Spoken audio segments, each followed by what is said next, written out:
Hi students, welcome again to my YouTube channel as a part of Capsule Revision Series.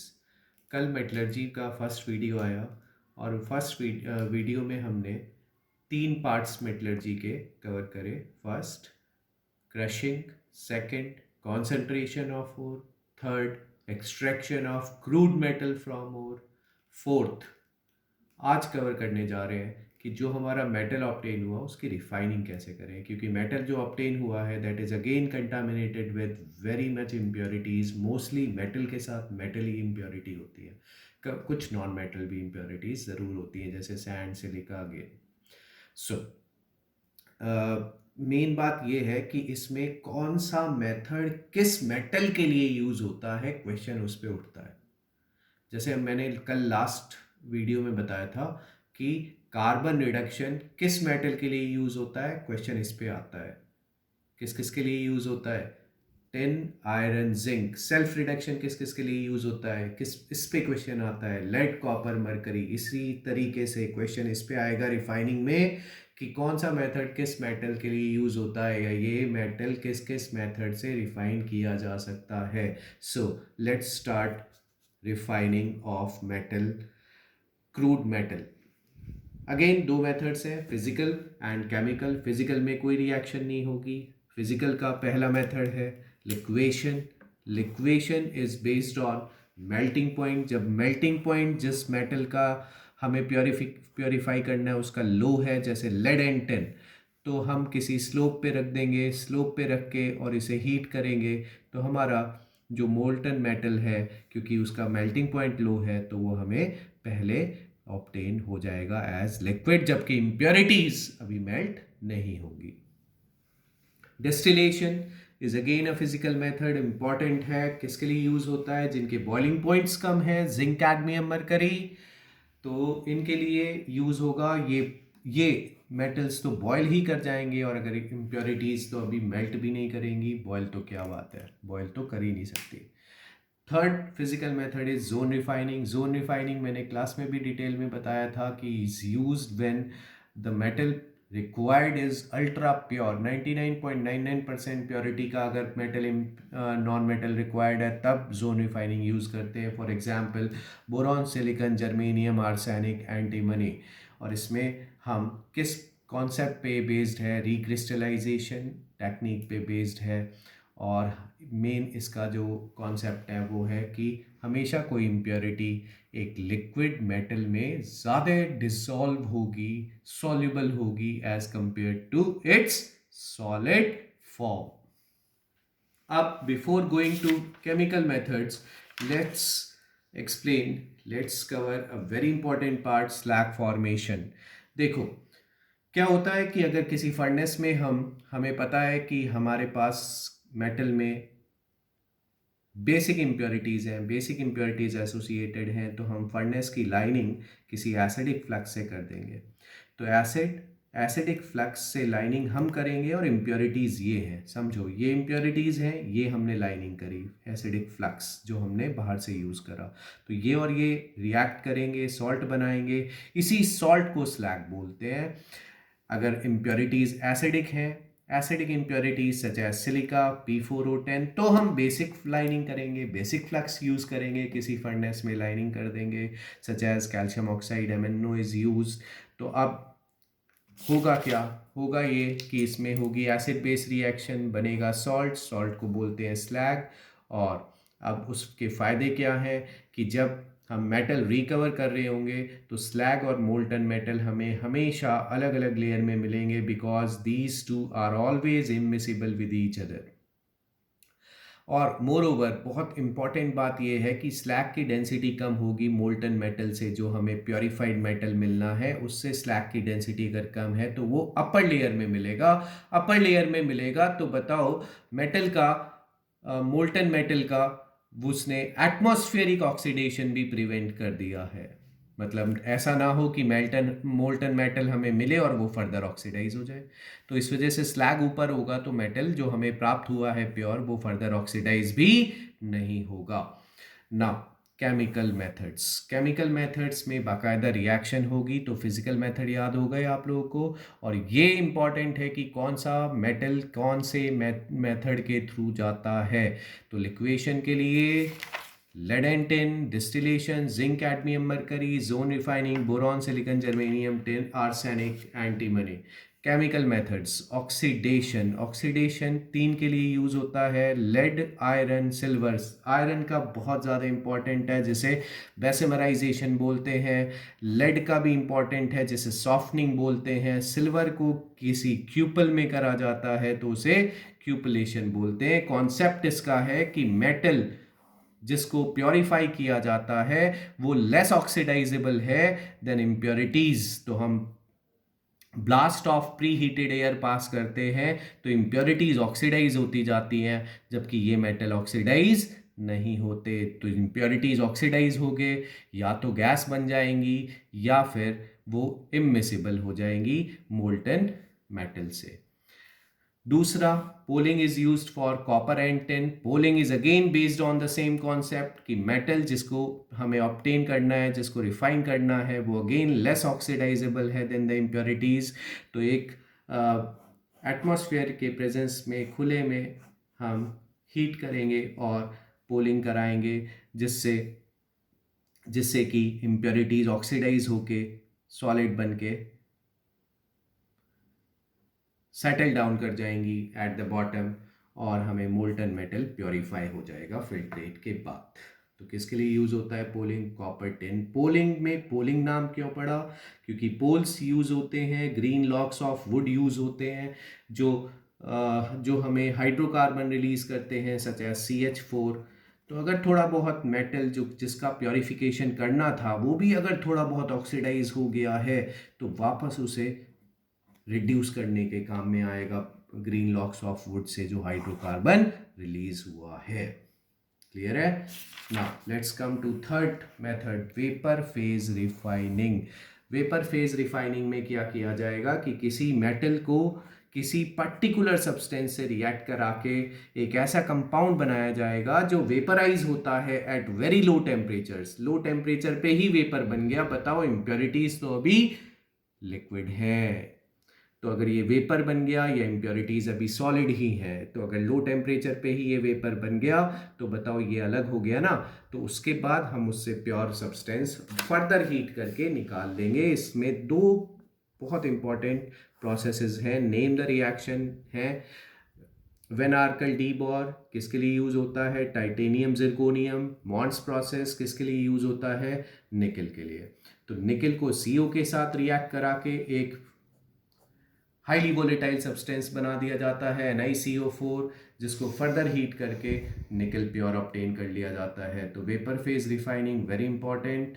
Next और last chemical method है electrolytic refining, जो हम electrochemistry में भी देख चुके हैं कि एनोड को हमें इम्प्योर मेटल की रॉड ले लेते हैं, कैथोड को प्योर मेटल रॉड ले लेते हैं। तो एनोड पे होता है ऑक्सीडेशन, तो जो इम्प्योरिटीज हैं वो ऑक्सीडाइज होंगी। अगर इम्प्योरिटीज मोर ऑक्सीडाइजेबल है तो वो सॉल्यूशन में आ जाएंगी, और अगर इम्प्योरिटीज लेस ऑक्सीडाइजेबल है तो वो सेटल डाउन करेंगी, ऑक्सीडाइज नहीं हो पाएंगी। तो अगर लेस ऑक्सीडाइजेबल इम्प्योरिटी है तो वो हमें एनोड मड पे मिलेंगी। इसमें बहुत बहुत ऑब्जेक्टिव बनते हैं कि अगर हम कॉपर की इलेक्ट्रो रिफाइनिंग कर रहे हैं तो हमें सिल्वर एनोड मड में मिलेगा, गोल्ड एनोड मड में मिलेगा, क्योंकि सिल्वर और गोल्ड लेस ऑक्सीडाइजेबल है कॉपर से, जबकि आयरन क्योंकि मोर ऑक्सीडाइजेबल है अकॉर्डिंग टू इलेक्ट्रोकेमिकल सीरीज, तो iron will be obtained in as ferrous ion in solution. अब एक कॉन्सेप्ट कार्बन रिडक्शन का आया था काफ़ी पहले लास्ट वीडियो में आया था, तो उसमें मैंने कहा था एलिंगम डायग्राम मैं एक्सप्लेन कर चुका हूँ क्लास में, काफ़ी टाइम लगा था। तो एक बार मैंने सोचा कि फिर से ये एलिंगम डायग्राम एक्सप्लेन करा जाए। तो ये आराम से बैठ के सुनो Ellingham diagram. See, this is based on this equation delta G equals to delta H minus T delta S। तो इसको अगर y एक्सिस ले लें और टेम्परेचर को x एक्सिस ले लें तो ये बताओ, ये आपका y एक्सिस हो गया, ये x एक्सिस हो गया, तो y equals to mx plus c एक इक्वेशन बन जाती है जिसमें इंटरसेप्ट आपका एंथैल्पी चेंज हो गया और स्लोप आपका delta S with negative sign हो गया। ठीक है, अब यानी delta G versus T curve है, स्ट्रेट लाइन होंगे। अब इनमें प्लॉट कौन से कर्व किए जाते हैं? ऑक्सीडेशन के कर्व्स प्लॉट किए जाते हैं, क्योंकि ऑक्सीडेशन चाहे कार्बन का ले लो, चाहे कार्बन मोनोऑक्साइड का ले लो, चाहे किसी मेटल का ले लो, चाहे सिल्वर का ले लो, चाहे सोडियम का ले लो, चाहे मैग्नीशियम का ले लो, तो ऑक्सीडेशन हमेशा एक्सोथर्मिक प्रोसेस होगी। तो इसका इंटरसेप्ट हमेशा नेगेटिव होगा, जैसा कि आप देख रहे हो 0 यहाँ है, इससे नीचे सब नेगेटिव है, इससे ऊपर सब पॉजिटिव है। तो इंटरसेप्ट सबके नेगेटिव होंगे। और डेल्टा एस पे अब कॉन्सेंट्रेट करो। लेट्स ये 3 रिएक्शन पे कॉन्सेंट्रेट करना है अपने को। ये 3, इन तीनों में ये CO है, ये C है और ये C है। यहाँ CO CO2 में जा रहा है, यहाँ C CO2 में जा रहा है, यहाँ C CO में जा रहा है। तो अगर आप ध्यान से देखो तो पहले वाले रिएक्शन का जो डेल्टा एस है, डेल्टा एस देखो, left hand side CO gas का 1 मोल है, O2 गैस का आधा मोल है और CO2 गैस का 1 मोल है। तो प्रोडक्ट में बताओ 1 गैसियस मोल है और रिएक्टेंट में 1.5 गैसियस मोल है। तो प्रोडक्ट की एंट्रोपी कम है। तो डेल्टा एस इसका नेगेटिव है, डेल्टा एस नेगेटिव है, तो बताओ माइनस डेल्टा एस पॉजिटिव होगा। माइनस डेल्टा एस पॉजिटिव होगा तो बताओ इसका स्लोप मैंने देखो पॉजिटिव लिया है। Now let's concentrate on this equation. देखो CO2 और O2 सॉलिड की एंट्रोपी बहुत मिनिमम है, तो हम नेग्लेक्ट कर सकते हैं। तो प्रोडक्ट और रिएक्टेंट में एंट्रोपी नियरली सेम है, तो डेल्टा एस इसका 0 हुआ, तो ये स्ट्रेट लाइन कर्व हुआ एलिंगम डायग्राम। अब let's come to this equation. इस इक्वेशन में अगर हम ध्यान से देखें तो right hand side 1 gaseous mole है, left hand side half gaseous mole है, तो प्रोडक्ट की एंट्रोपी ज़्यादा है, तो एंट्रोपी चेंज पॉजिटिव हुआ, तो स्लोप आपका नेगेटिव हुआ। अब अगर हम इन 3 एलिंगम डायग्राम्स को देखें तो ये एक टेम्परेचर पे कट करते हैं और वो टेम्परेचर होता है 710 डिग्री सेल्सियस। अब मैंने कोई एक मेटल इमेजिनरी मेटल का ऑक्सीडेशन माना, तो अब ये मेटल है और ये MO2 है। ठीक है, अब आते हैं मेन कॉन्सेप्ट पे। सपोज करो बच्चों हमें मेटल ऑक्साइड का कार्बन मोनोऑक्साइड से रिडक्शन चाहिए, तो हमें ये रिएक्शन चाहिए। अब ये रिएक्शन कैसे ऑब्टेन होगी? ये रिएक्शन ऑब्टेन होगी M plus O2 gives MO2 और CO plus half O2 gives CO2। Balancing की चिंता मत करो, कॉन्सेप्ट देखो। ठीक है, तो अब इस रिएक्शन को अगर हम रिवर्स करेंगे और इससे ऐड करेंगे तो बताओ ऊपर वाली इक्वेशन आ जाएगी। इस रिएक्शन को रिवर्स करो और इससे सब्ट्रैक्ट करो, इसके साथ ऐड करो, सॉरी, इसको रिवर्स करो और इसके साथ ऐड करो, तो डेल्टा जी इसका आ जाएगा। तो अब ध्यान दो इस बात पे कि इस टेम्परेचर से नीचे वाले जोन में, यानी इस जोन में 2 कर्व देखो, बस 2 एलिंगम देखो, एक तो ये वाला और एक ये डॉटेड लाइन वाला। इस जोन में बताओ किसका डेल्टा जी ज्यादा नेगेटिव है? मेटल का, जो मैंने इमेजिनरी माना। और किसका डेल्टा जी का कर्व ऊपर है? जिसका मैंने CO गैस का। अब बताओ, मेरे को बहुत ध्यान से सुनना, अगर मेरे को ये रिएक्शन चाहिए, MO का रिडक्शन चाहिए CO द्वारा, तो ये बताओ CO वाली इक्वेशन को ऐसे ही रखेंगे और इसको रिवर्स करेंगे। इसको अगर रिवर्स करेंगे, अब इस जोन में इसको अगर तुम रिवर्स करोगे बच्चों, तो इसका डेल्टा जी ज्यादा नेगेटिव था इस टेम्परेचर जोन में, ज्यादा नेगेटिव था। तो जब तुमने इसको रिवर्स करा तो ज्यादा पॉजिटिव हुआ। ज्यादा पॉजिटिव को जब तुम इसके साथ ऐड करोगे तो नेट पॉजिटिव आएगा। यही मेन कॉन्सेप्ट है। मतलब इस टेम्परेचर जोन में इस मेटल ऑक्साइड को CO द्वारा रिड्यूस नहीं किया जा सकता।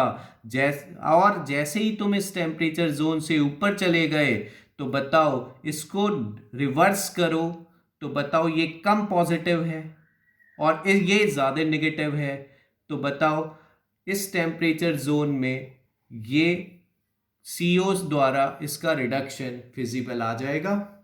तो यहीं से कॉन्सेप्ट मैंने क्लास में लिखवाया था कि जिस सब्सटेंस का एलिंगम डायग्राम नीचे होता है वो सब्सटेंस उससे ऊपर वाले सब्सटेंस के प्रोडक्ट को रिड्यूस कर सकता है। जिस सब्सटेंस का एलिंगम डायग्राम नीचे होता है वो जिस टेम्परेचर जोन में नीचे होता है वो उससे ऊपर वाले सब्सटेंस के प्रोडक्ट को रिड्यूस कर सकता है उस टेम्परेचर जोन में। क्लियर है? तो अब कार्बन रिडक्शन किस किस के लिए यूज होता है, अब इस बात को क्लियर करें। तो ये बताओ अगर हमें सोडियम को रिड्यूस कराना है कार्बन से तो कार्बन का एलिंगम डायग्राम इस टेम्परेचर से ज्यादा अगर हम करेंगे तब जाके कार्बन का एलिंगम नीचे आएगा।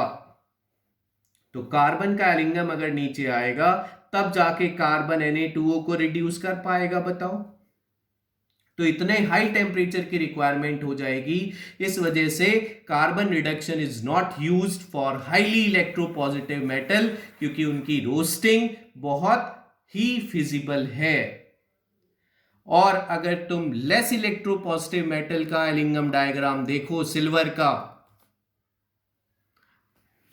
का एलिंगम डायग्राम देखो तो आपको दिखेगा कि ये इसकी रोस्टिंग क्योंकि बहुत कम फिजिबल है तो इस वजह से यहां कार्बन रिडक्शन यूज नहीं करना चाहिए। देखो ये पॉजिटिव रीजन में चला गया थोड़ा सा टेम्परेचर बढ़ाते ही।